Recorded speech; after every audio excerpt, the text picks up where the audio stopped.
Hi అండి అందరికీ. ఇవాళ ట్యూస్డే మార్నింగ్ రొటీను పూజ అయితే మీతోటి షేర్ చేసుకుంటున్నానండి. ఫస్ట్ ఇంటి ముందర ఊడ్చేసిన తర్వాత తడిగుడ్డతో గడపనైతే తుడుచుకునేసి మొత్తం తుడుచుకున్న తర్వాత పసుపు కుంకుమలు అయితే ఇలా పెట్టేసి ఇంటి ముందర ముగ్గు వేసుకున్న తర్వాత పిల్లలకైతే టిఫిన్ చేయడానికి టైం అయిందండి. తర్వాత టిఫిన్ చేయడానికి వెళ్ళిపోయాను.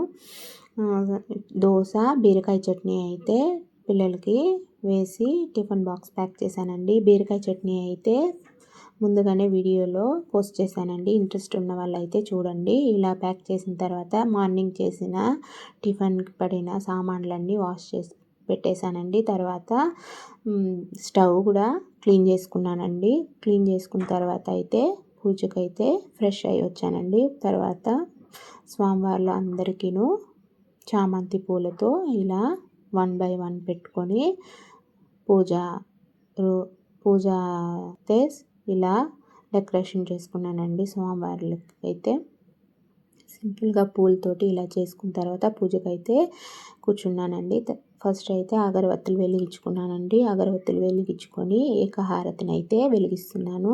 తర్వాత అగరవత్తుల స్టాండ్ తీసుకొని అగరవత్తుల స్టాండ్లో అయితే పెట్టేశానండి. ఈ స్టాండు చాలా హెల్ప్ అవుతుందండి.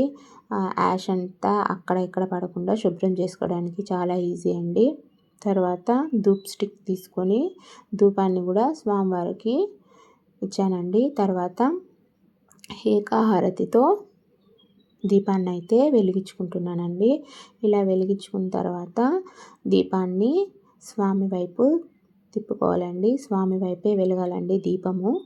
అందుకని అలా తిప్పాను. తర్వాత హారతి అయితే ఇస్తున్నానండి స్వామివారికి. ఫస్ట్ అయితే దీప శ్లోకం చదువుకోవాలండి దీపం పెట్టిన తర్వాత గణపతి శ్లోకం చదువుకొని తర్వాత స్వామివార్లు పేర్లు చదువుకున్నానండి.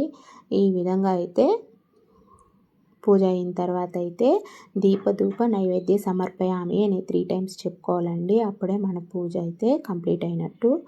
తర్వాత ఈ విధంగా అయితే నేను పూజ అయితే మంగళవారం రోజు శుక్రవారం రోజు అయితే ఇలా సింపుల్గా అయితే చేసుకుంటానండి. నచ్చిన వాళ్ళైతే సబ్స్క్రైబ్ చేసుకోండి. నా పూజా విధానం నచ్చినట్టయితే morning routine please subscribe and watch everyday my videos. Thank you అండి.